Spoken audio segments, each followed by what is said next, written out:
time for live chat. The Psychetruth live chat. Live chat. Wow, wow, wow. It's time for live chat. The Psychetruth live chat. Every Wednesday at 2. Live chat. I'll answer your questions about whatever you want to talk about. It's time for live chat. Live chat on your YouTube machine. The YouTube machine.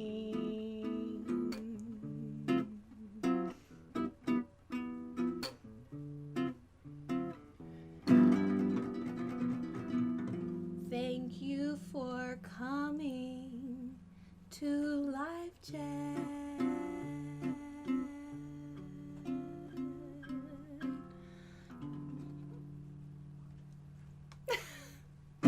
Thank you so much for coming, everyone, and welcome to my weekly live chat. Changed up the theme song just a little bit for you today. I'm feeling just a little more chillaxed. It's a little overcast and bleh outside, so you can already see my super lively, energetic self trying to come out from behind that super chill Bossa Nova live chat theme song. Thank you for coming to my live chat, guys. Man, really feeling it today. All right. So thank you for coming. For those of you who don't know me, my name is Corrina Rachel. I am a certified holistic health coach, and I have made hundreds of informational videos on this YouTube channel, Psychetruth, on every topic from weight loss, nutrition, healthy snacks, what time you should eat. I already saw a question of people asking if it's bad to eat late at night, stuff like that. I've done lots of videos kind of addressing these topics, and so this live chat is your opportunity to ask your questions. So if you have something a little more specific, or maybe there's a new diet fad or something that you want to ask about, pretty much everything is fair game here under what I like to call the big umbrella of wellness. The big gigantic umbrella of wellness, because there is a lot of stuff that goes into feeling good, having energy, getting sleep, feeling positive, feeling motivated. So all of that stuff is fair game, guys. Thank you so much for coming. If you are already in the chat room, as I see many of you already are, you can go ahead and start leaving your questions. If you put some question marks at the beginning of your question, it'll just make it easier for me to see amidst all of the comments that come in here. I do want to remind you guys that there ends up being so many questions, it's very difficult for me to get to all of them. But I do my best to get to as many questions as I can. Please don't feel like I'm singling anyone out or anything. I really do my very best to get to the questions that I think will apply to the most people, you know, and provide helpful information that hopefully you can take into your real life and actually start using. That's the most important kind of health advice there is, stuff we can really use. So I do want to remind y'all, this is a super chat, which means that you can leave a tip with your question. When you do that, YouTube will actually bump your question up to the top. So that's the best way to get a quick answer to your question. Really the only way to get a guaranteed answer to your question is to leave a tip. I'm already seeing buku de question marks in this chat room, so I'm going to go ahead and start digging in here. Thank you all for coming. I'm going to give one big giant shout out, which is to everyone, because it would take me a long time to sit here and shout out to everybody, but I'm definitely happy to have all of you here. Thank you so much for coming. Okay, yes, so here we go. This is I believe the actual first question of the chat from Nayeli Romero. Nayeli, thank you for your question. Nayeli says, what time of day is it best to work out? So I see this question a lot, and I myself am even puzzled by this question sometimes, right? Bottom line, most important thing to know in response to this question is that the best time to work out is the time that you actually work out at. And what I mean by that is that, sometimes when you answer this question, people who used to work out in the morning will stop working out in the morning and try to work out later in the day. Or people who worked out later in the day, I just want to make sure that you understand that the best thing to ever do is work out. So if it's a question of working out or not, don't worry about what time of day it is. Just work out and know that it's good for you. Now, in terms of, you're going to work out one way or the other and you want to know which time is best, it kind of depends on what your goals are. And it also kind of depends on what level you're at. So if you're a really super fit person already, then it's not going to matter as much what time you actually work out at, because you've already strengthened your body and conditioned your body to be in a really physically active state. And what that means is your metabolism is already running at a pretty stable rate. As opposed to someone who's sedentary most of the time, they have a much slower metabolism. So just to kind of pick the what I would kind of probably consider the average, which is someone who's probably not super active, they're mostly sedentary, the time that your muscles are most warmed up and able to do the most amount of work is during the day. During the early to mid-afternoon, when you've already been awake for a while, your muscles are warm just from walking around and all of these different things, right? As opposed to first thing in the morning. First thing in the morning, you need to do a lot of warming up, preparing your body, probably a really good time to do a lot of stretches or yoga. Because if you wake up in the morning and try to go do a really intense workout, you may find that it's a lot harder to get through than if you did that same workout later in the day. And part of that is just because your muscles are already warmed up if you're working out later in the day. People who are wanting to really put on muscle are going to have kind of different recommendations than people who are trying to burn excessive amounts of fat and lose a lot of weight. There's a lot of information out there, though, on this topic. So I would encourage you to kind of search for what your goal is. What's the best time to work out for weight loss, for muscle building, for beginners, if you're someone who hasn't worked out before. And you can actually find a lot of information out there that'll be a little bit more specific to your situation. Nayeli Romero, is it healthy to not eat after 6 p.m.? In terms of eating and bedtime, which I think is what you're asking about, it's a good thing to have your last meal at least 2 to 4 hours before you go to sleep. Another way of saying that is that you probably don't want to eat anything, in the 2 to 4 hours before you go to bed. So you want to try to have your meal a couple hours before you go to sleep. But it is a good idea to not eat during that period, in between dinner time and bedtime.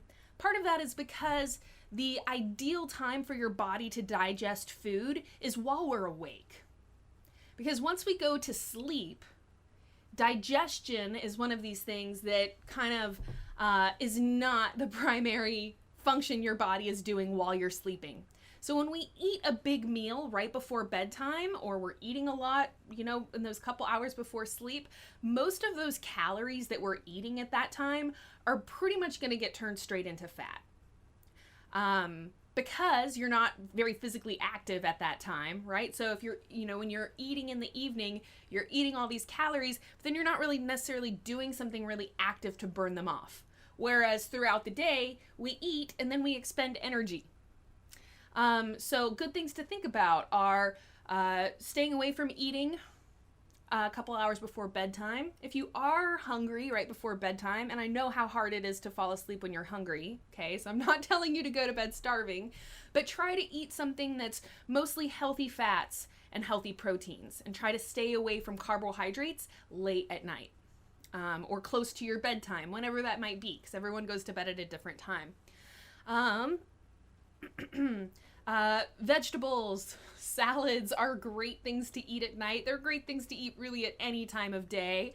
But I always feel good about giving myself a burst of nutrients in my last meal before bed. Having a big salad with dinner. Sometimes I'll drink a green juice or a green smoothie or something, just so that I have a whole lot of nutrients freshly introduced to my body when I lay down to sleep.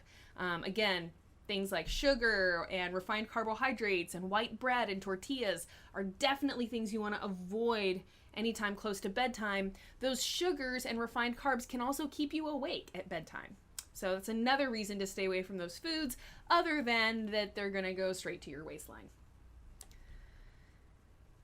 I actually don't do gymnastics myself. I film all the gymnastics tutorial videos. I am I consider myself more of a musician, artist type than a super flexible gymnastics or sports playing type of person. Because I'm super tall, I'm like about 6 feet tall, people always ask if I play basketball or volleyball. And I just tell them, no, I play guitar. Anyways, I love working out. I love jogging and hiking and playing tennis for fun. Not for sport, but for fun and stuff like that. But no, I'm not a gymnast myself.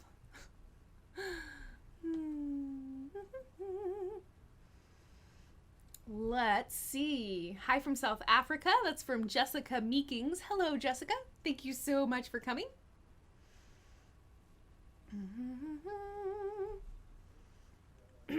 Say and Groove. Say and Groove, good to see you again. Oops, sorry, just kicked my desk there. Might have looked like I got all wiggly for a second. What brands can I get if I want vegan cheese, vegan milk, vegan yogurt, but I want real ingredients? All of the items at the store got weird ingredients in them. So that is such a just kind of spot on observation. When you look at those, basically I would just call them dairy alternatives. So there's several different like vegan cheese type foods out there. Lots of soy milk, almond milk, coconut milk. I remember a couple years ago there was like one brand of those things, and now there's like 10. But what you'll see on a lot of these dairy alternative types of foods, and while I'm on the topic, I'll just throw in a lot of your meat alternatives foods as well. So the like veggie chicken tenders and veggie burger patties. A lot of times when you look at the ingredients on those foods, unfortunately, you'll see a lot of additives and fillers, things like guar gum and carrageenan, and just in general, there tend to be, just some kind of weird looking chemicals in those things. Now, it's not that all of those chemicals are bad, but when you see a whole lot of kind of confusing looking chemical names on an ingredient label, that's just kind of a signal, or should be a signal to you, that that's a highly processed food. And even among some of the vegan and even organic vegan dairy alternatives and meat alternatives, unfortunately a lot of those things are really highly processed. And even though they're maybe better for you than eating processed meat, okay, or eating conventional dairy products, they're not necessarily the healthiest thing for you. My best recommendation would be to make your own dairy alternatives.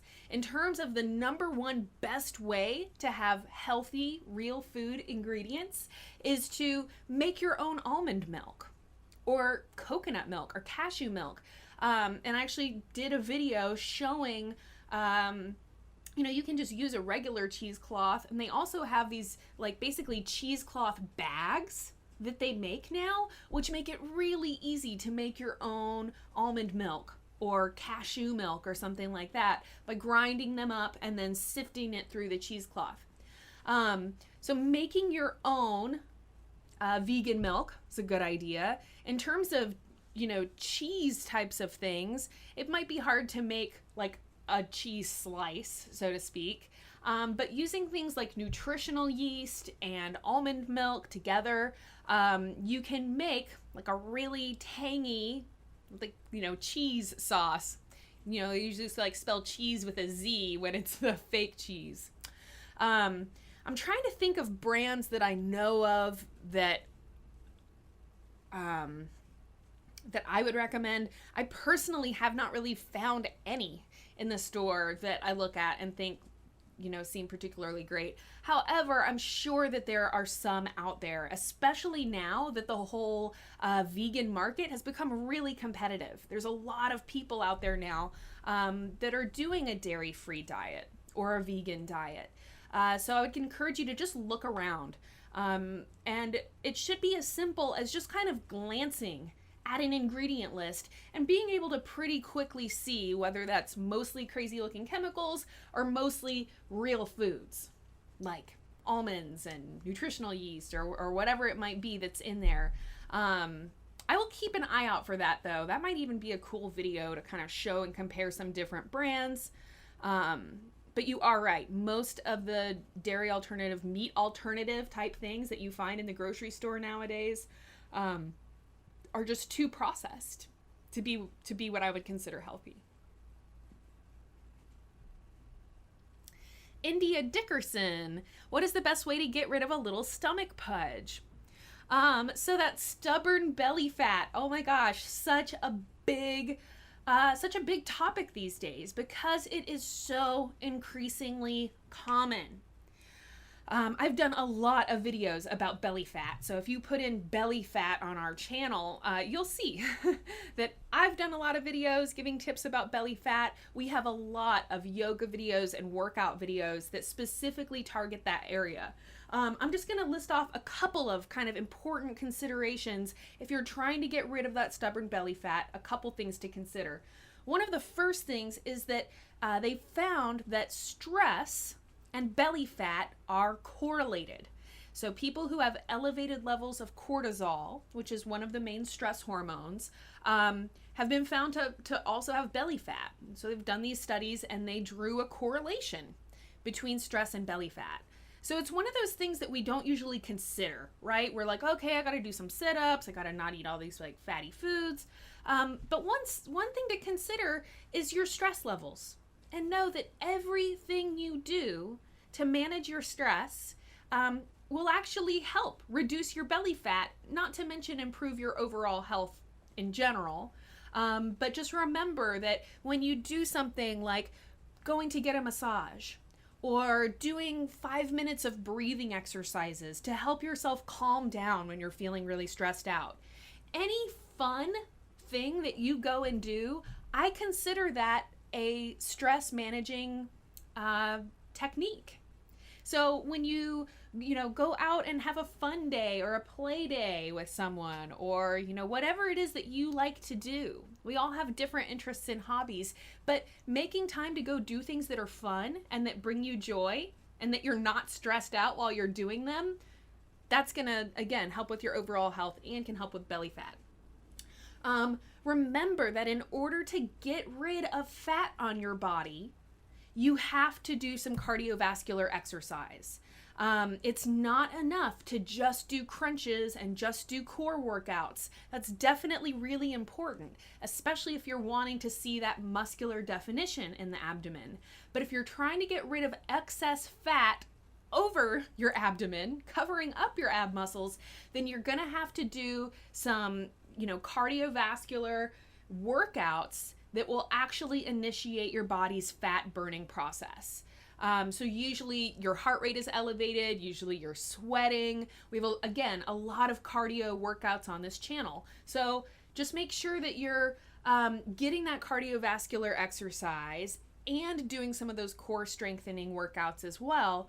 And just in general, you should find that you start to see the belly fat diminish over time.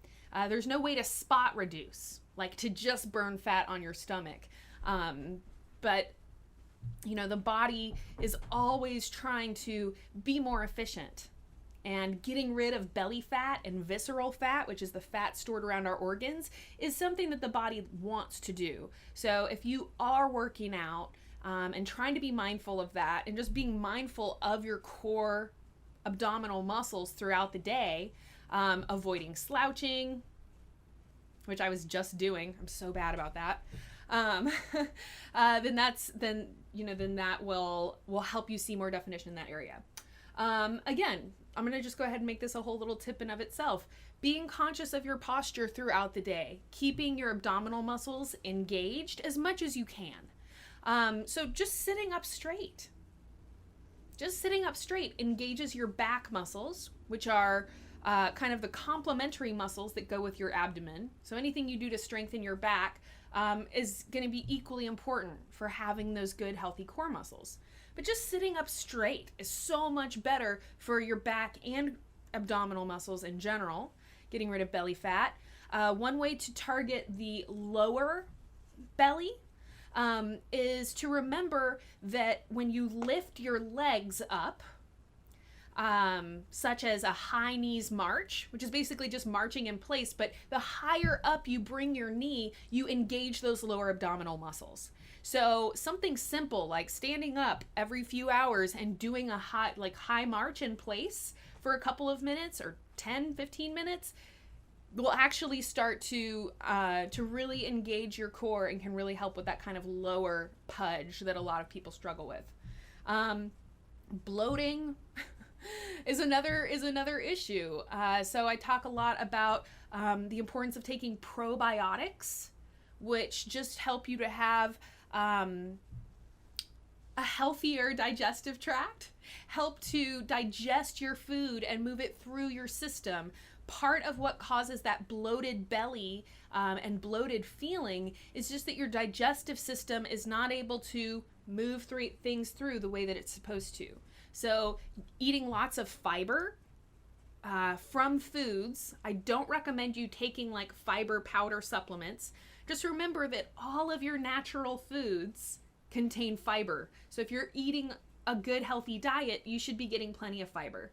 And if your digestion feels sluggish or you feel bloated after eating, look at what you're eating and see where you can add fiber. The fiber that we get from vegetables is, it's like a roto-rooter almost for our digestive tract. So having those things in your diet is really important and should also, again, help to reduce some of that excess fat in your belly. If you are still looking for even more things, I would encourage you to check out some of the videos I've done. I also did a video on liver cleansing. That can be another issue that leads to belly fat, is that your liver is sluggish or is not processing things as fast as it should. So sometimes a liver cleanse or simply eating more liver benefiting foods can also help to kind of tackle that belly fat area. Alrighty.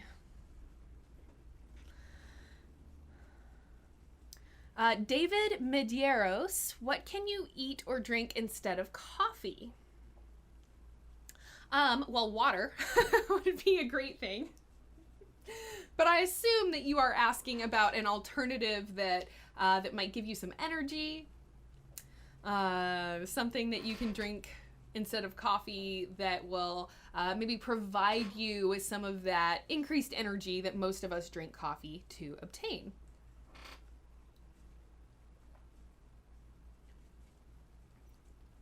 All right, so there are, and probably like the first recommendation I would make is tea.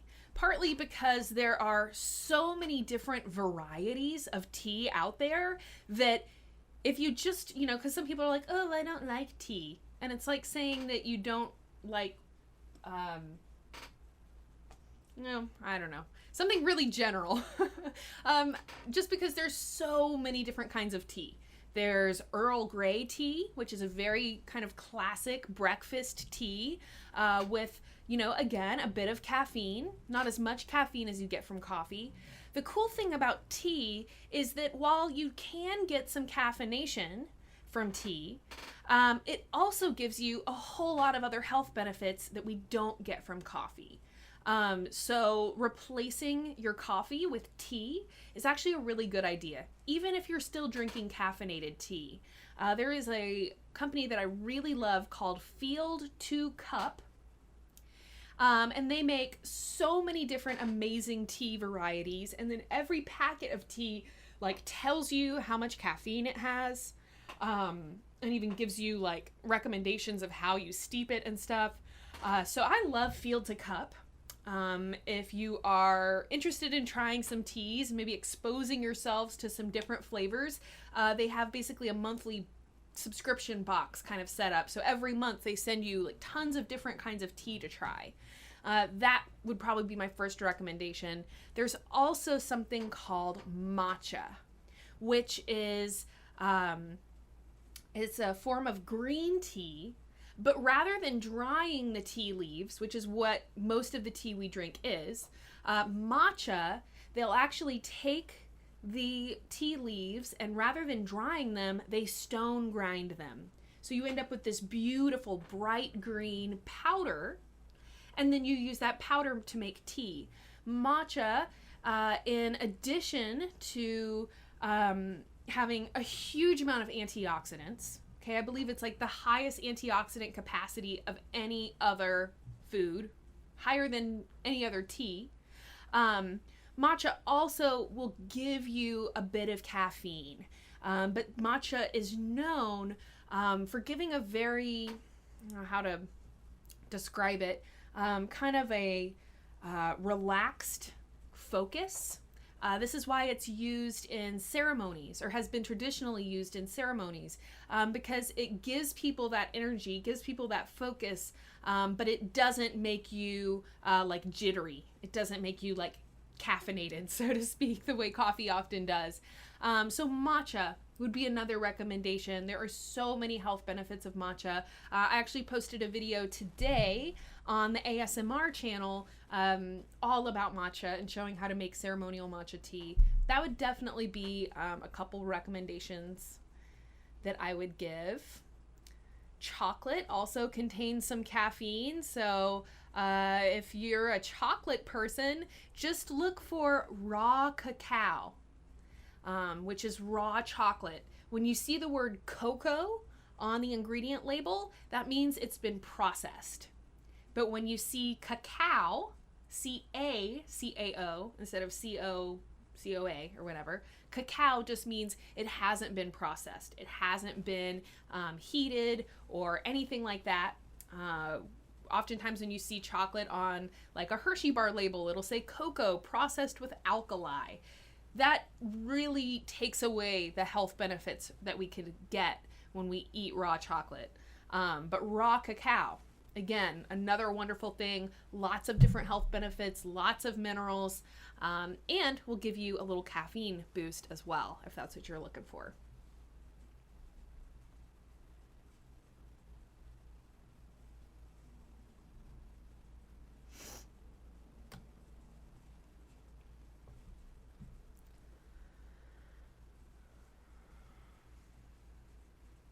I cleanse my liver with vodka. Well, Ronnie, when that stops working for you so well, come back to my live chat and I'll see if I can help you out.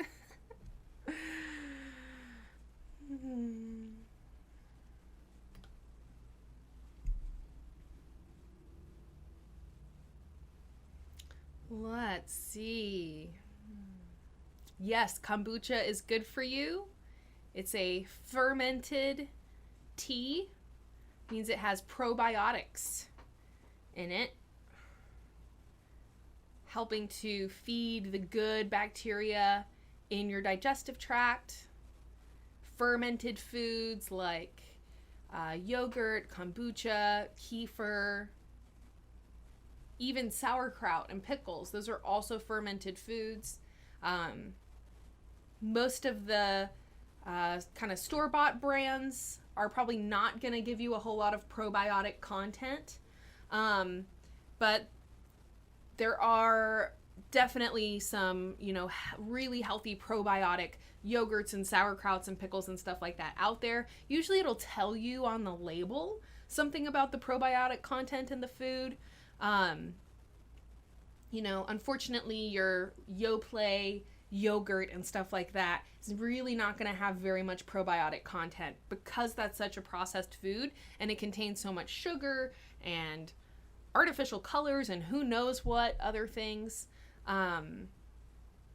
So looking for something that's super natural, really simple ingredients. And again, usually on the label, it'll tell you if the food that you're buying or the kombucha you're buying is a good source of probiotics.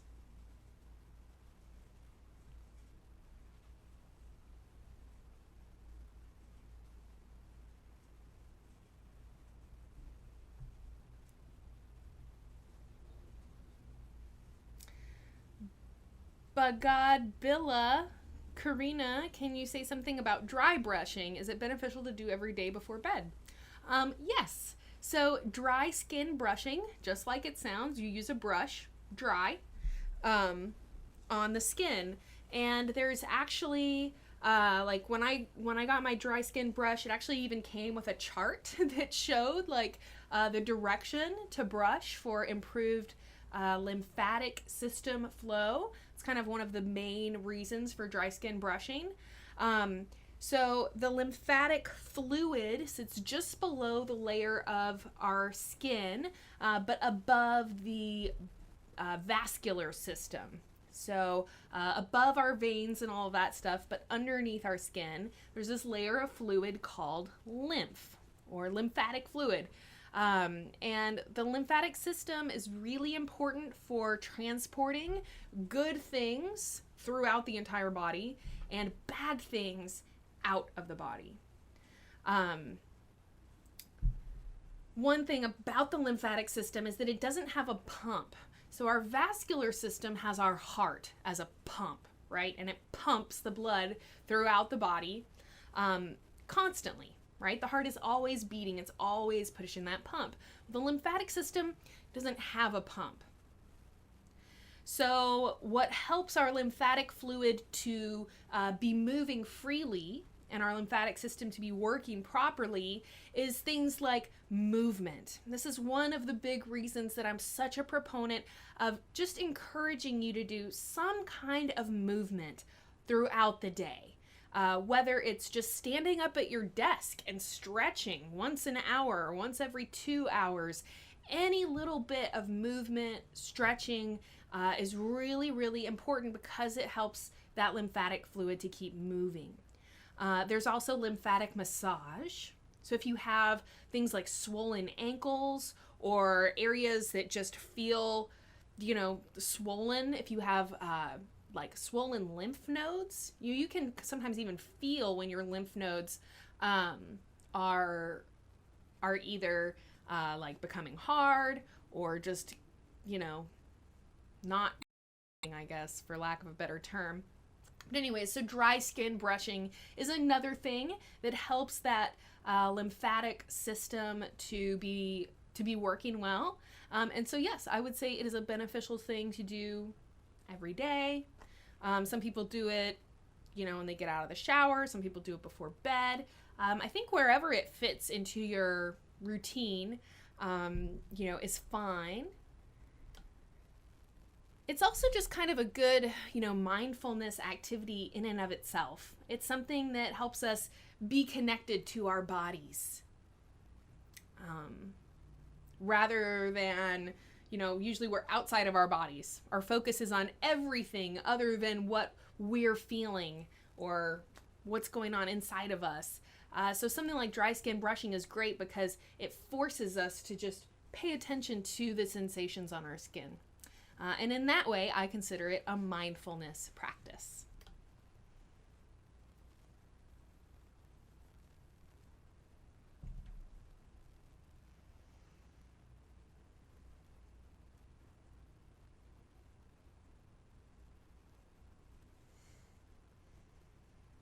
Alrighty. Darius Haro says, what is the name of your YouTube channel? Corrina Rachel is my music channel. I think it's like youtube.com/Corrina Loves Jazz. I don't do videos like this though. It's just my music and singing on that channel. An interesting question.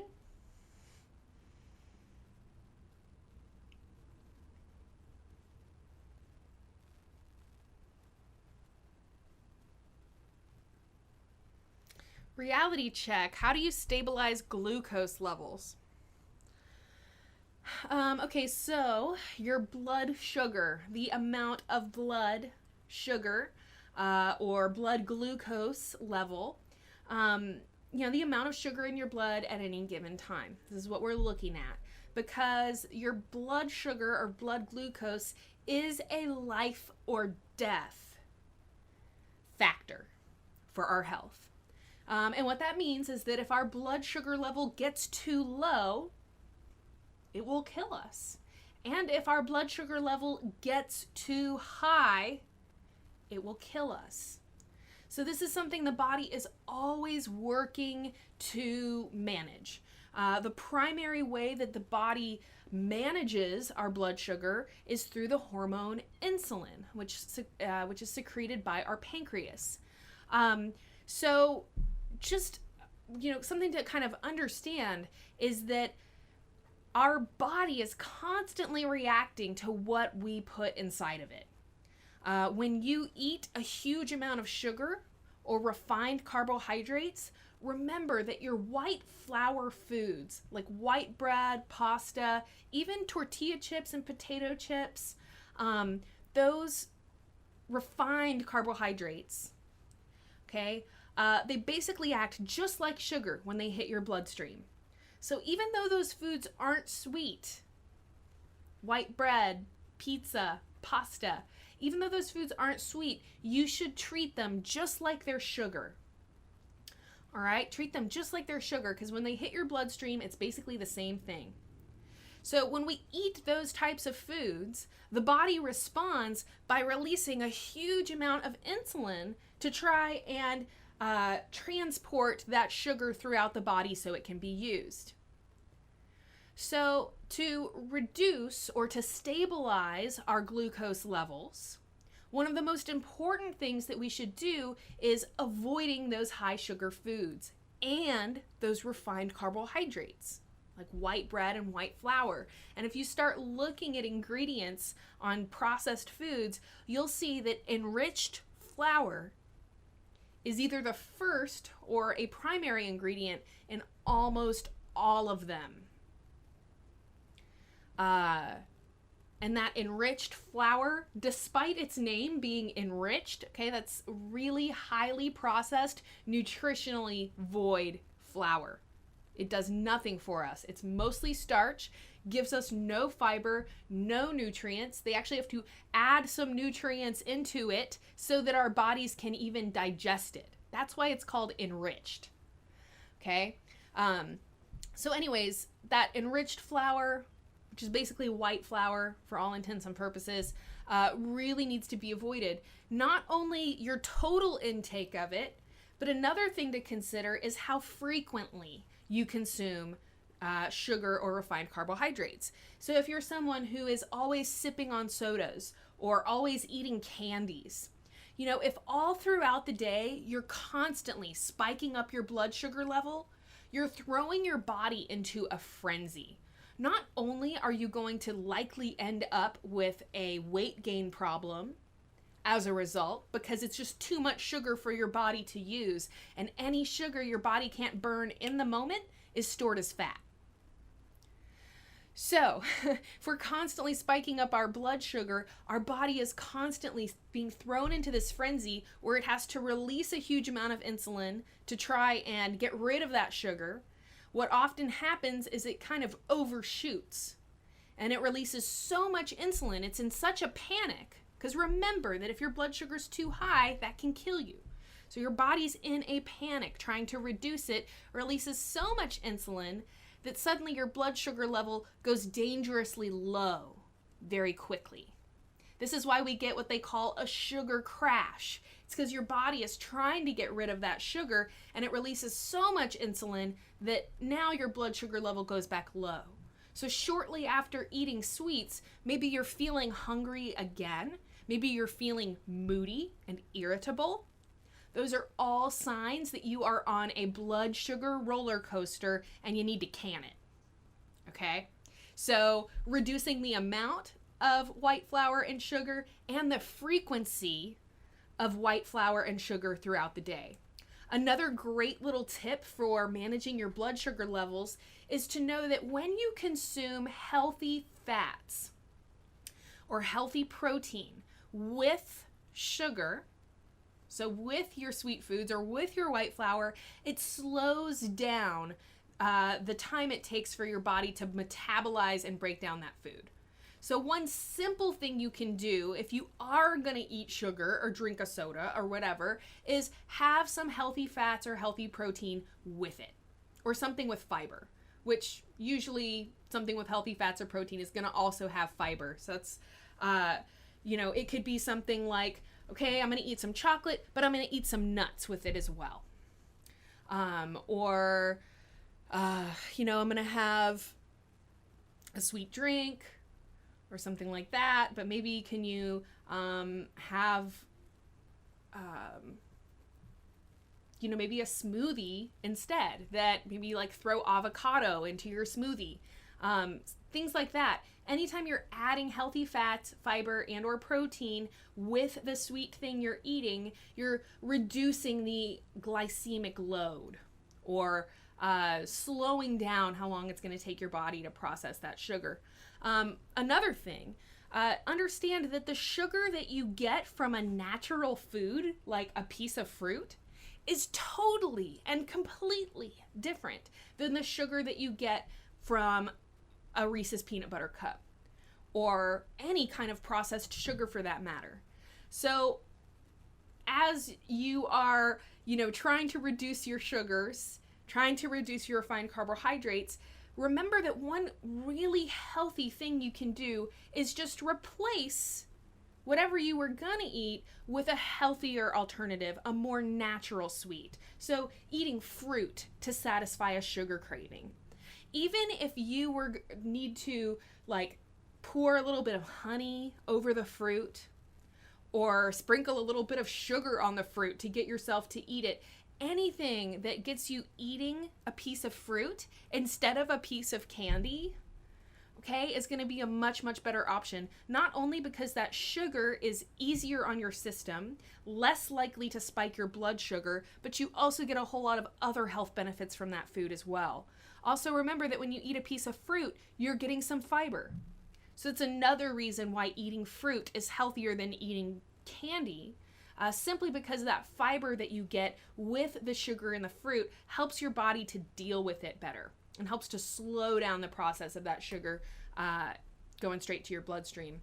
Again, reality check. Thank you for this question. However, I'm going to go ahead and move on at this point, but I have done tons and tons of videos on blood sugar.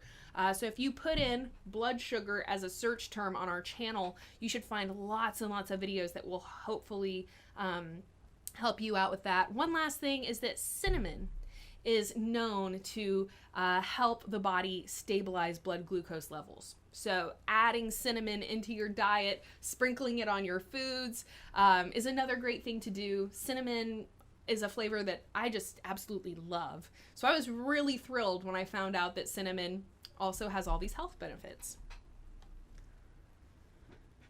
All right, guys, we are hitting about the halfway point of our chat here. So I just want to take a quick moment to thank all of you for being here. Really awesome questions today. I'm definitely really glad to see all your great questions.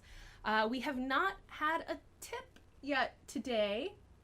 So I do want to remind you guys that this is a super chat, which means at any moment I might start flying. Damn. Okay. Wrong kind of super chat. Unfortunately, I do not have my superhero powers yet, but I'm working on them. All right, so unfortunately, there will be no flying or any other kind of superhero powers probably exhibited in this chat, but I would super appreciate it if you leave a tip with your question. Also, guys, as the comment feed becomes more and more crazy, it's harder and harder for me to get to all the questions. So if you want a guaranteed answer, please leave a tip with your question. If you're paying attention to what's been going on YouTube lately, you know that a lot of YouTube creators are being put between a rock and a hard place right now with the YouTube income. So your tips really do literally help us to keep our doors open, keep our video feed constantly percolating with videos. We also have a subscription service that is now fully operational with lots and lots of videos on it. It's called Wellness Plus, and it's just basically like everything we have on Psychetruth here, but way more of it. Lots of yoga, lots of workouts, lots of 30-day programs, and kind of more comprehensive series on various topics. So if you like what we're doing at Psychetruth here, if you would like to see a lot more of our videos, consider joining Wellness Plus. It's only $5 a month. We've been saying it's like Netflix for wellness, because we're putting up like 10 to 20 videos a week on Wellness Plus, which is really, really cool. And I hope that you will go and consider supporting us there. We really, really would appreciate it. And hopefully you feel that it is a good return on your investment, because it is a lot of videos. And that's less than a lot of the other subscription services out there that, you know, can't necessarily help you get healthy and lose weight.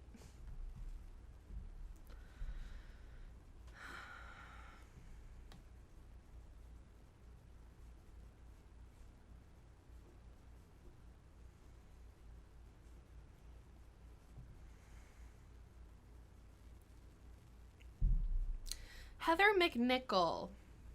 Hey, Corrina, can you balance your hormones without going to a doctor?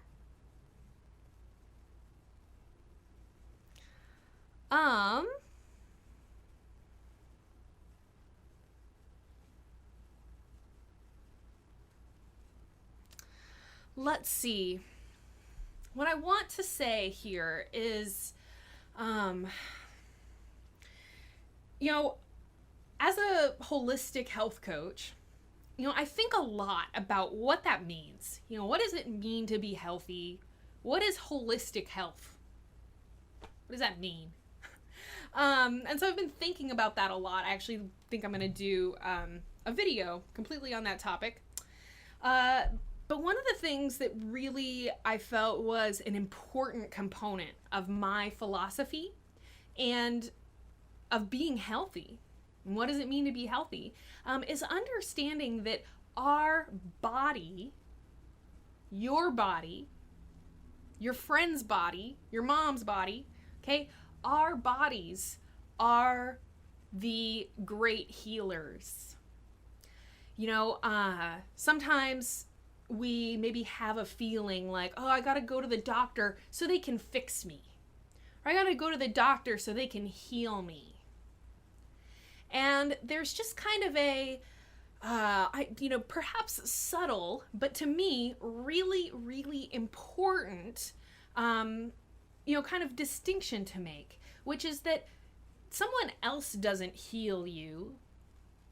A diet doesn't heal you. You heal you. Your body heals itself. And what do I mean by that? And why am I saying that in response to your question about hormones? What I mean is that we need to remember that for any issue going on with us, whether it's pain or whether it's an actual condition that we've been diagnosed with from our doctor, it's not someone else who's going to heal you. It's your body that's going to heal yourself. So the question that needs to be addressed is, how do you let your body heal yourself? How do you facilitate your body healing itself, or allow your body to heal itself? Because the body wants to be healthy. It wants to be functional. It has all of these organs and all of these important organ systems that want to be working properly. And when something stops working the way it's supposed to, and we end up with, consistent headaches or heartburn or arthritis or whatever it is, right? There's tons and tons and tons of different conditions. That condition is there because something in your diet or in your lifestyle, or who knows what it could be, is preventing your body from healing itself. Now, if you've ever had a cut or a bruise or even a broken arm for that matter, what happens over time? Your body heals itself. So I just think this is such an important thing to remember and to know, is that when something is going on with us, the question we should be asking, or questions, is what am I doing that is preventing my body from working the way it's supposed to? What am I doing that is preventing my body from healing itself? So in the case of your hormones, your body is always working and striving to balance its various systems. It's always working to balance its pH. Recognize every single part of your body, every single cell, and then within the cell, there's all of these different little components, and every different component, every part has its own ideal pH. So your body is constantly funneling ions back and forth over the plasma membrane of the cell or whatever it is, okay, to balance the pH. And your body's doing the same thing with your hormones. It wants to be in balance. Okay, so when you ask the question, can we heal our own hormones without seeing a doctor? The answer is yes, because your body wants to heal itself. Your body wants to be functional. It wants to be healthy. So it's about, number one, recognizing the things that we are doing that are preventing the body from functioning the way it's supposed to. And what things can we do to help encourage the body to heal itself? Couple of different things. One really important consideration is sleep and managing stress. Because when we are stressed out or not getting enough sleep, we are shortchanging our body on the really important time that it needs to heal itself. So for any condition or problem or health symptom or whatever it might be that you could be having, maybe the first place to look is at your sleep. And if you're getting enough sleep, do you feel rested when you wake in the morning? And if not, then that's one kind of simple thing you can do right now. The more sleep you're getting, and the more that you are outside of the fight or flight stress response mode, you're allowing your body to heal. And for a lot of the people that I work with in my health coaching, stress and lack of sleep is just like, it resolves people's problems. The body can't heal itself in a state of panic. So when you're stressed out all the time, your body is not able to do the work it needs to do. In terms of hormones specifically, there is something known as an endocrine disruptor. Your endocrine system is your hormone system. So if you look up endocrine disruptors, or if you probably could put in hormone disruptors or something like that, you'll find a huge list of things which have been found to be endocrine disruptors and throw your hormones out of balance. One of the most common ones is soy. Now, the thing about soy is that it's a hidden ingredient in tons and tons and tons of processed foods. If you start looking for soy lecithin on ingredient labels, you will be amazed.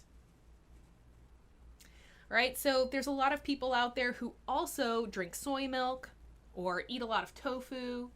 So it's just, again, it's probably not one factor that's imbalancing your hormones. It's a couple things, but looking at the endocrine disruptors and just looking at your lifestyle can be one way to observe that. So again, soy is one. Dairy is sometimes known to disrupt the endocrine system.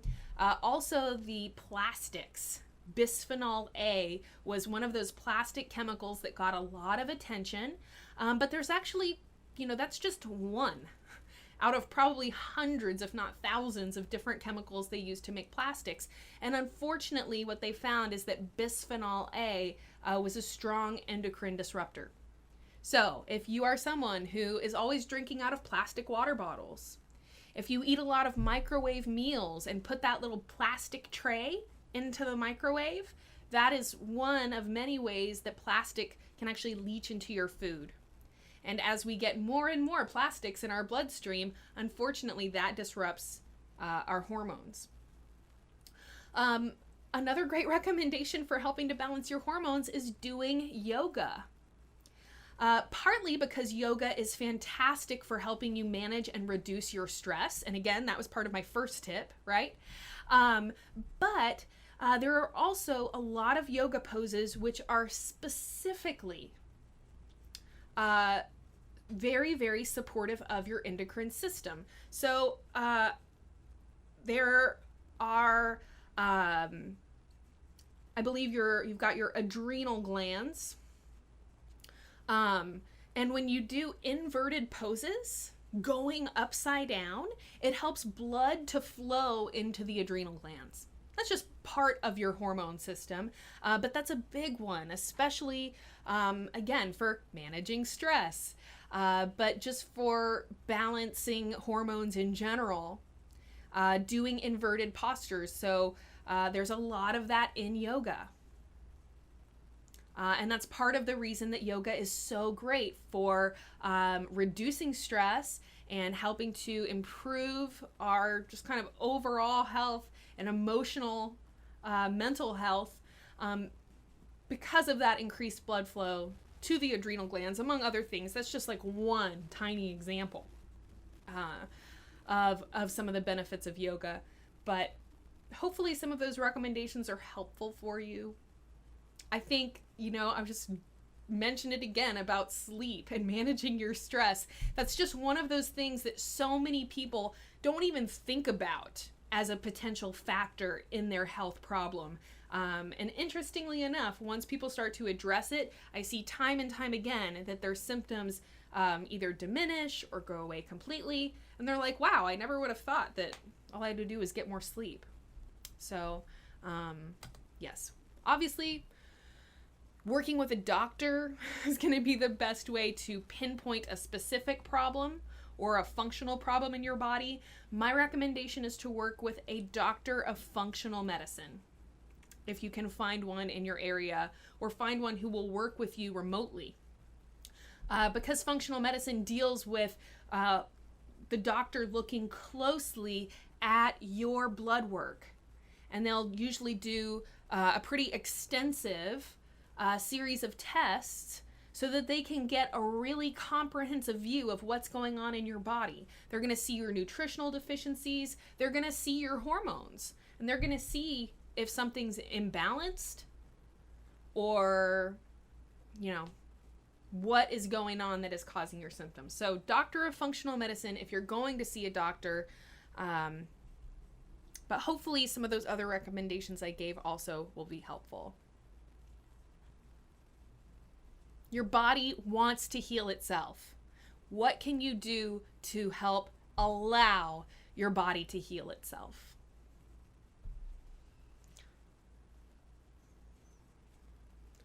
Massage the iris?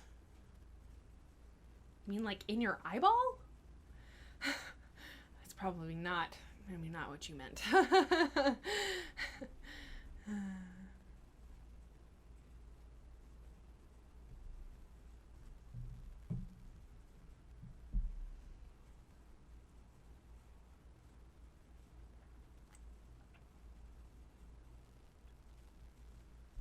Rainbow unicorn. What foods are good for acid reflux or GERD, gastroesophageal, anyways. So this is something that I know I've talked about in chats before, but I think reflux and heartburn are such common problems that it merits being addressed again. This is something that I have no problem with addressing in every single live chat, because I think that heartburn is one of the not only most common issues, but one of the most misunderstood issues that people have. So first things first, just general things to understand about your digestive system and acid reflux. Acid reflux is not a result of your stomach being too acidic. So when people take antacids, okay, this is only making the problem worse. Because the problem that causes acid reflux is that your stomach is not acidic enough. Your stomach has to be an incredibly acidic environment in order to digest your food and to neutralize all of the pathogens that come in with the food that we eat. If you've ever noticed how a dog can eat almost anything and seem to be fine, it's because their stomachs are even more acidic than ours. Okay? The stomach has to be a very acidic environment. So what causes acid reflux? There's basically a little valve or sphincter, okay? And its job is to determine whether or not the stomach is acidic enough to digest your meal. When it observes that the stomach acidity is sufficient for digestion, that valve will close. That valve will close and your food is digested and it's fine. But if you eat a meal and that little valve observes that your stomach acid isn't acidic enough for you to digest that meal, it won't close. And then the stomach acid can actually move back up through the esophagus and give us that reflux or that heartburn. And then often what we'll do is we said, oh God, that acid, it's so acidic. And we'll take an antacid. And again, this may give us some temporary relief, but it's making the problem worse because your stomach has to be in an acidic environment in order to digest your food. So the foods that are good for acid reflux and other digestive type issues, of which there are many, unfortunately. First things first is just understanding that natural foods in their minimally processed state are the best thing for you. So if you're eating the white bread, sugar, processed foods, that in and of itself is going to be problematic and is going to tend to make those digestive problems worse. The more you can eat natural foods and vegetables and salads, these are the types of things that help to create that ideal environment inside your stomach. Apple cider vinegar is another wonderful thing to take to help you deal with acid reflux. Again, because it helps to increase the acidity of your stomach. Some people may take a little apple cider vinegar in water, like before your meal. You can also take it in a caplet or a pill form if you really, really don't like the taste. I like taking just a little apple cider vinegar in water like every morning or sometime throughout the day. Just taking it in throughout the day. I also use it all the time when I cook and in salad dressings and stuff like that. So apple cider vinegar is a fantastic thing to consider. Once we've been eating a diet of processed foods for a long time, unfortunately, the environment of our digestive tract and stomach is affected. And sometimes simply allowing our digestive tract to heal by eating a lot of really natural foods, maybe just for a period of time, and then at some point you can kind of expand your diet. But letting your digestive tract heal by eating a lot of natural foods, staying away from those processed foods as much as possible, should definitely help you in that area. There's also something called bile salts, which can be very, very helpful. Bile is part of, kind of gross, but it's a very important part of the digestive tract. So taking bile salts is something else that people often can find will help with acid reflux, just helping everything to move through the digestive tract the way that it's supposed to. Anytime I'm talking about the digestive system, I feel it's very important to mention probiotics. I happen to have my probiotics here with me right now because I anticipated that there might be a digestion question. So I wanted to show these. This is Just Thrive is the brand. Probiotics feed the good bacteria in your gut. That's another big digestion thing to consider, is that there's all of these very, very important microbes in your digestive tract that help you digest your food, and again, neutralize those pathogens that came in with your food. But the processed foods and the sugar and the white flour and all that stuff kills a lot of that bacteria. So a probiotic helps to just reinvigorate the flora or the bacterial cultures inside of your gut. Something that it's one of the few supplements that I really would recommend to just about everybody, and definitely anyone with reflux or any kind of digestive symptoms or issues.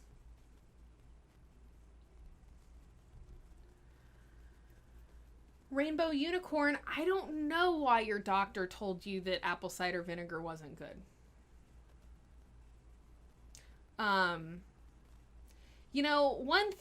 Just kind of, man.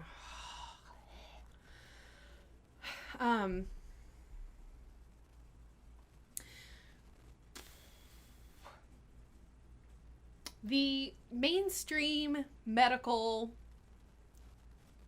world,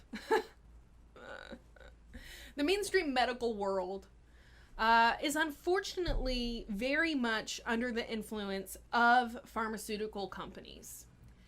The thing about holistic health and natural health is that our whole goal is finding solutions in healthy, natural foods.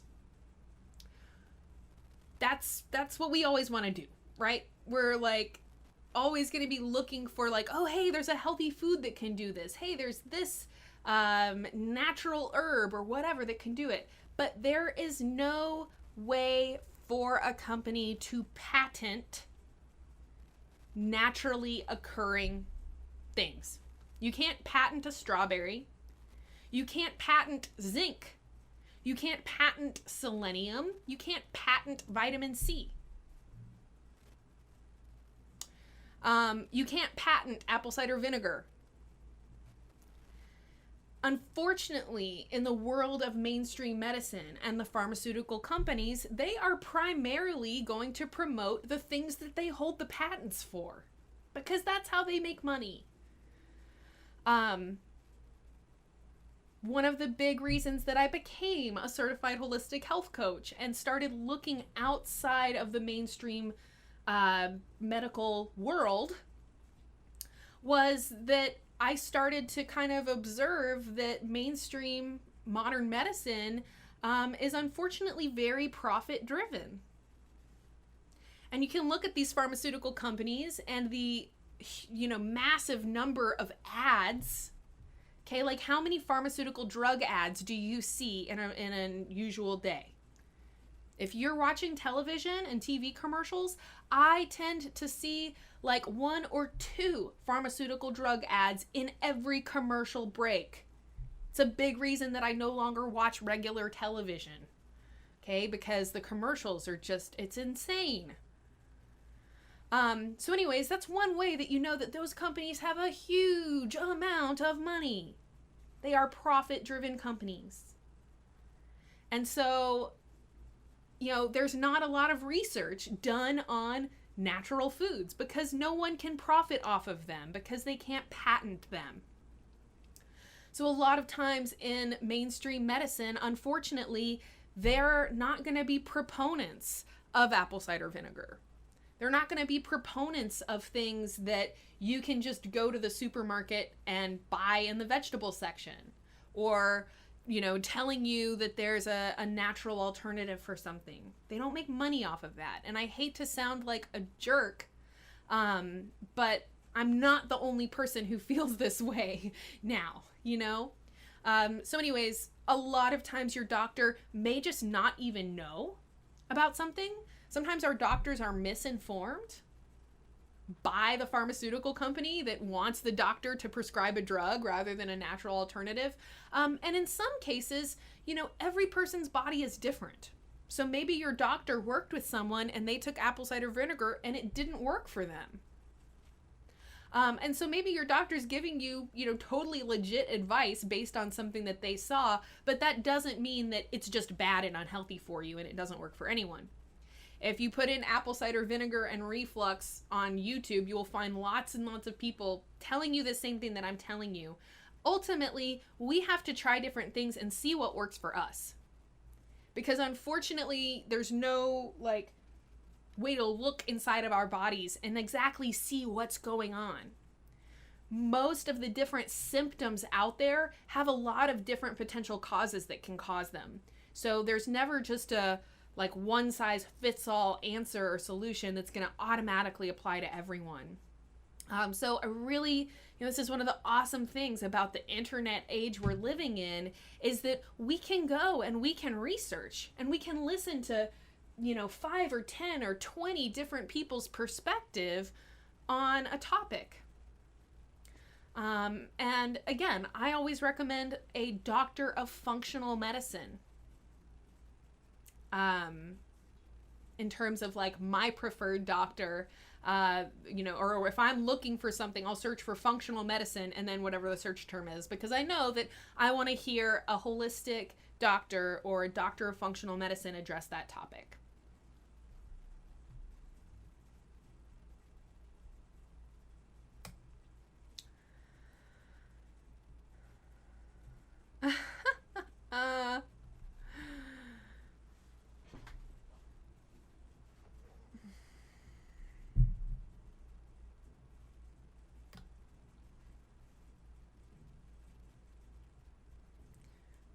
Productive beast in the house.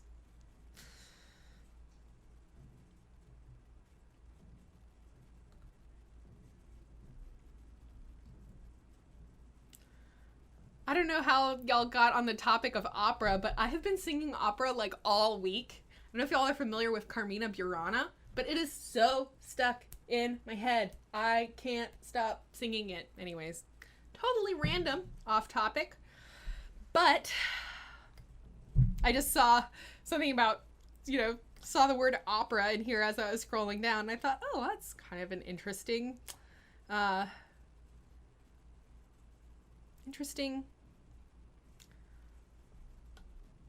little oh no. Okay, so I don't know what is going on with YouTube. YouTube is supposed to, when someone leaves a tip, it's supposed to like bump it up to the top, and usually it shows me like immediately like, hey, so-and-so left a tip. It's not doing that today. So I'm scrolling down and I just saw that Lisa Nicholson left a tip. Meow, meow, meow. Thank you, Lisa. Lisa, I don't see a question with your tip, so if you have a question, please leave it. I owe you an answer. And then a couple comments up, Christina Manny says, I tipped you, but you skipped my question. I did not skip you on purpose. It didn't notify me that someone left a tip. So let me scroll up and see if I can find your question and or your tip. But if you will go ahead and leave your question again, guys. I mean, like, I don't know if y'all can get an idea of how hard it is for me to to scroll through. There's like so many comments and so many questions. All right, Christina, I did find yours here though. So thank you so much, Christina Manny. Wow, wow, wow. Christina, you are awesome. Don't ever change. All right, Christina, thank you so much for your tip. I really appreciate it. My super mega apologies that I did not see it. I promise I did not skip it on purpose. Okay, Christina's question. How can I lower my hunger, my appetite, my cola addiction.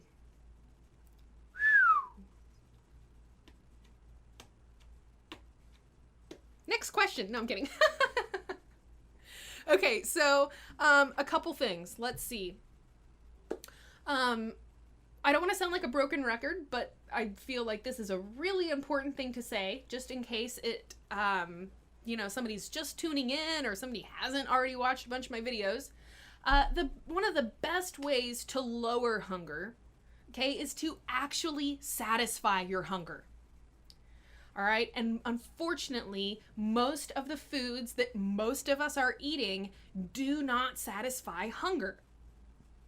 And from the perspective of food companies who are concerned with their profit and how much food they sell, you can see how they benefit by selling foods that don't actually satisfy people's hunger, right? Because if you sell somebody something and it satisfies their hunger and they're not hungry anymore, they're probably not going to buy any more food from you for a while. But if you sell somebody something and they eat it and they're still hungry, there's a potential that you're going to make another sale, right? So among these processed foods, fast foods, okay, when I say processed, that's like anything that comes in a box, basically. Anything with an ingredient list of more than like 3 or 4 ingredients is processed. And when you see a lot of crazy chemical sounding names on the label, then you know it's highly processed.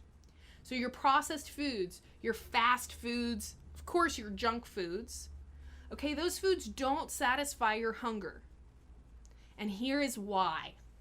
So as I explain these things, this would also be the answer to how you satisfy your hunger or how you lower your hunger. It's by eating foods that actually are going to satiate your body.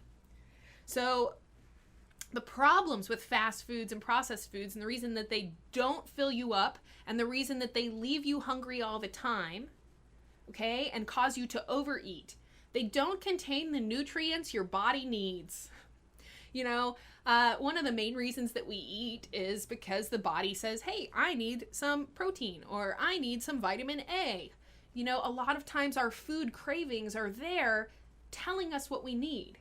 So if you're craving a lot of salty foods, typically it's because you're mineral deficient and it's your body's way of trying to get you to eat some minerals.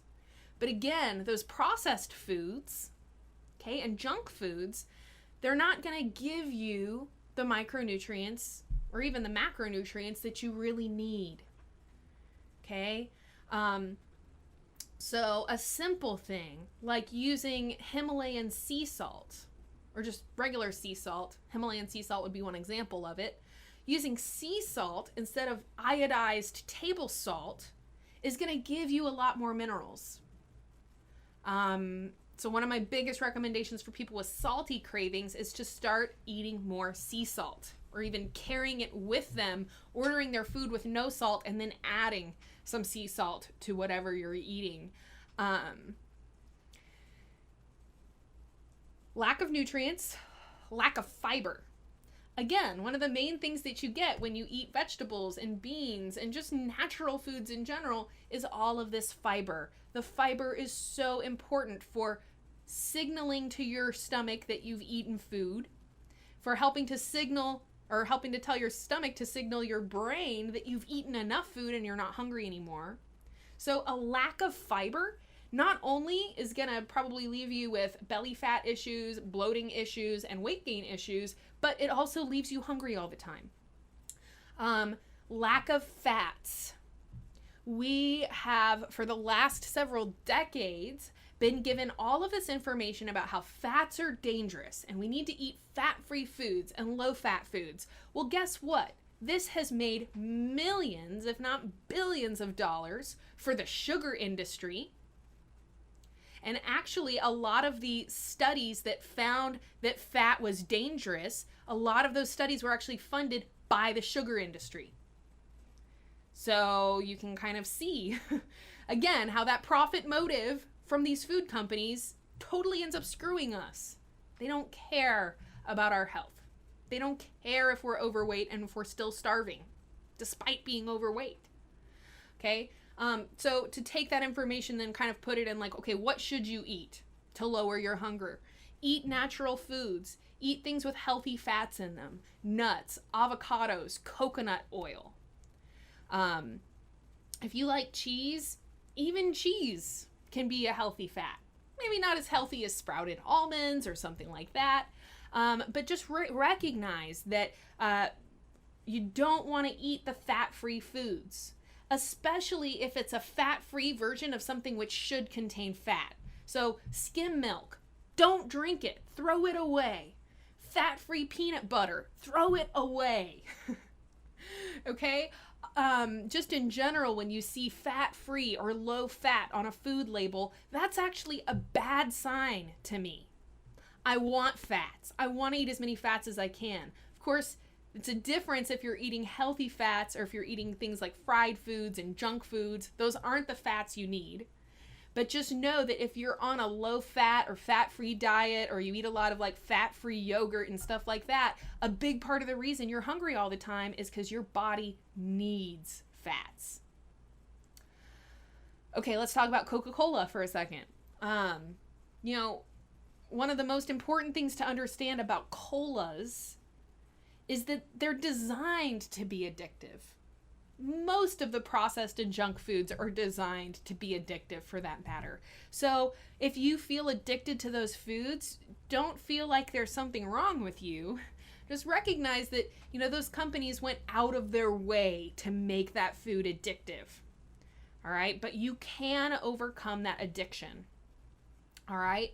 The thing about caffeine, okay, or I guess I should say the thing about most sodas and colas is that they do contain caffeine. Caffeine is a toxin to the body. Caffeine is addictive. So when you're wanting to go off of cola, one thing to consider is that part of the reason you crave those things all the time is just your body craving caffeine. So finding a healthier source of caffeine can be kind of a helpful thing, okay, as somebody's trying to go off sodas, because sodas contain a lot of caffeine too.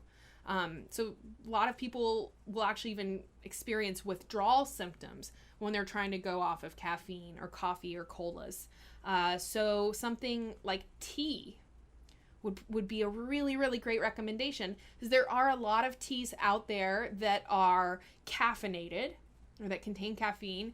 And then there's also a lot that are decaffeinated. So you can even kind of slowly decrease your caffeine intake with different teas. But that can be a way to kind of like slowly wean yourself down and be a little bit easier to go off that caffeine. Or just keep drinking tea with caffeine in it if you need the caffeine. But just replacing sodas with tea is going to be such a wonderful idea. If it's the fizziness, the kind of, I guess, bite almost that you get from colas, then look for sparkling mineral waters. I am such a huge Topo Chico fan. So you still get that carbonation, you still get those bubbles, you still get that feeling of soda, but it's so much better for you. And you don't have the caffeine and the phosphoric acid and caramel color and whatever else they might put in it. So replacing colas with something healthier like tea is a fabulous idea. Sparkling water is going to be much better for you. Eat real foods. I have a lot of videos on the topic of overeating. I think I even, if you put in hunger on the channel, I think you'll even find some videos. I'm pretty sure I did a video at one time that was literally like how to satisfy your hunger and stop overeating. So hopefully between the answer I gave here and hopefully if you check out some of those other videos, you can gain control of that. Feeling hungry all the time just sucks. So satisfying our hunger, such an awesome part of not only giving our physical body all the stuff it needs, but also our mental health is also probably going to improve just because we're not as irritable from being hungry all the time.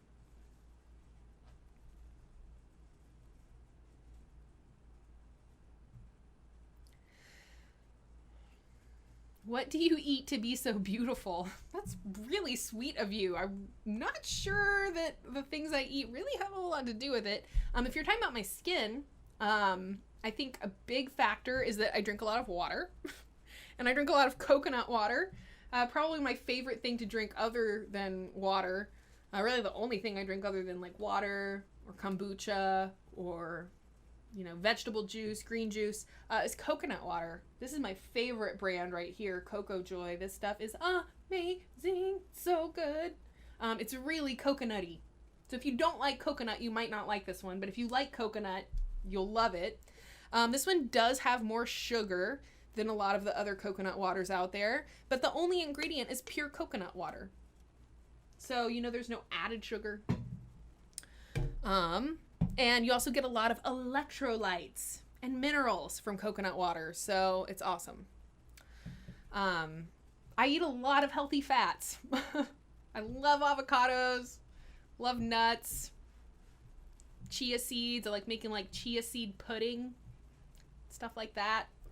I think you know, maybe a big part of it is that I am not afraid to eat healthy fats. I eat a lot of them. And I think that's been really good for my skin. I also try to not put a lot of crap on my skin. I do have like, you know, some powder on and stuff right now. I really only wear makeup though when I'm on screen, when I'm making videos. I don't just like wear makeup all the time. I've never been into like the foundation and concealer. You know, I see a lot of, you know, I watch a lot of like makeup tutorials and stuff. And I just see people like caking stuff all over their face. And I just kind of cringe a little bit, because, you know, your skin has to breathe, you know, and having a whole lot of stuff on our face, especially considering that most of the makeup out there is not good for your skin. A lot of the skincare and makeup products out there are actually made from petroleum. So it's like, would you go to the gas station and like take the gas pump and be like, petroleum on my skin? No, you wouldn't. That would be gross and stupid. But in essence, that's what a lot of people are doing, because so many face lotions and makeups and blah blah blahs contain petroleum-based chemicals, and a lot of times it, you know, may not even say it on there, but using natural skincare products, natural makeup, and just trying to have a like less is best mentality with what I put on my skin. I think I would have to credit with my appearance. Anyhow, guys, I am gonna go ahead and start wrapping up. I'm gonna do one last call for questions.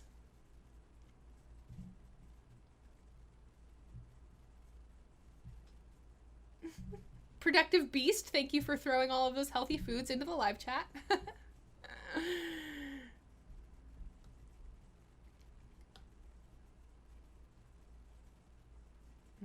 Mm-hmm.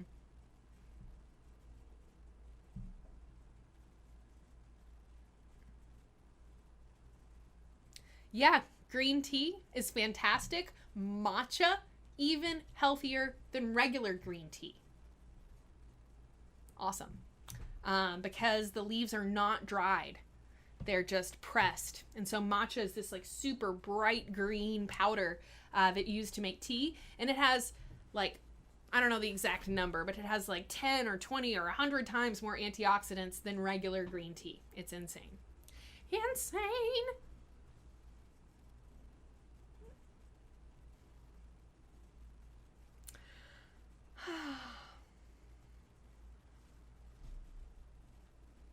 Alrighty guys, I want to thank you all so much for being here. I know there are still some unanswered questions here in this room, but I'm getting the signal that I need to wrap up this live chat. So I want to thank you guys all for coming. I do this every single week at 2 p.m. Central Standard Time on your YouTube machine, which is what you're on right now, looking at me through right now. So just come back to your YouTube machine a week from today, about 2 hours ago. And you can come back to my next chat. Please come back, ask me more questions. I love doing these chats so much. Love when you guys, you know, a lot of times I've learned new things in the live chat, or, you know, got a question and went and researched something I had no idea about that I learned, you know, from y'all based on y'all's questions. So I just love doing this chat. I love having y'all here. I really hope that it's been helpful for you. That's my main goal.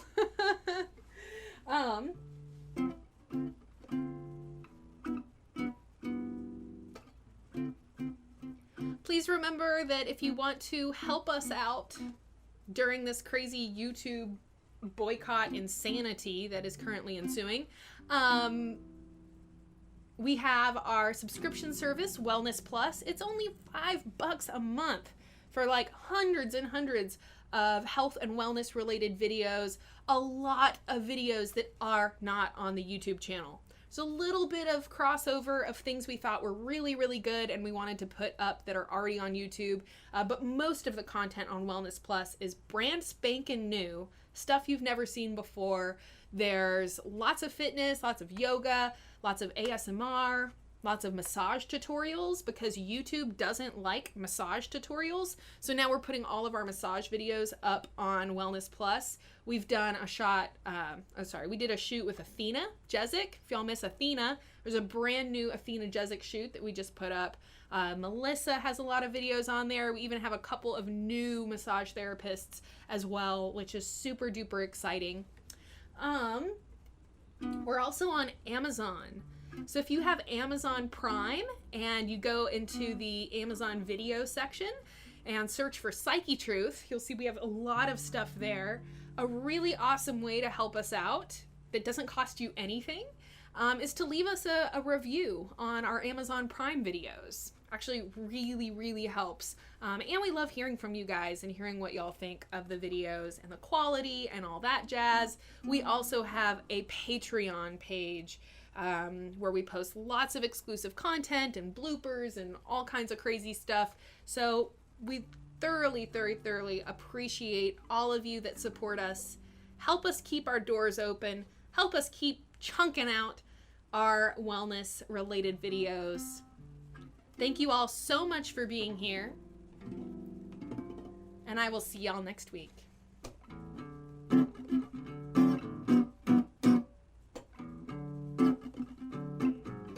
It was time for live chat.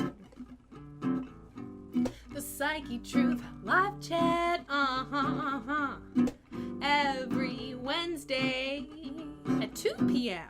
Central Standard Time on your YouTube machine. Live chat, live chat, live chat, live chat. I'll answer your questions about whatever you want to talk about on the Psychetruth. Live chat, live chat, live chat, live chat. Live chat, live chat, live chat, live chat. Live chat, live chat, live chat, live chat. The Psychetruth live chat.